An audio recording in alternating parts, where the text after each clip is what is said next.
Tirada ba di?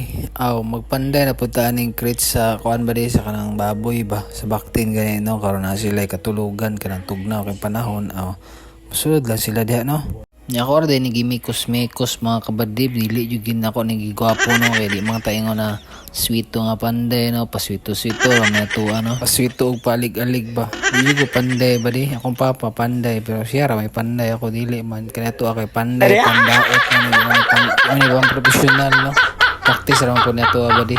Importante lang na kasilungan ang baktin mga kabadib no, sulod ra man gawas, sulod gawas ra na sila di ba di. Nya to alam po ng kanang tabunan og sako ang ibabaw no kay para magbutang po tag trapo ato lang abrihan no dali ra kayo kay mas ganahan gud sila og kanang naikuan ba tuluganan nya butang og trapo adto na sila mo kuan ay mohida magbalik-balik na sila diha badi kay ngita sila pisto parehani karon badi o mana o muna akong gihimo badi nya to ra na tabunan og kanang kuan sako.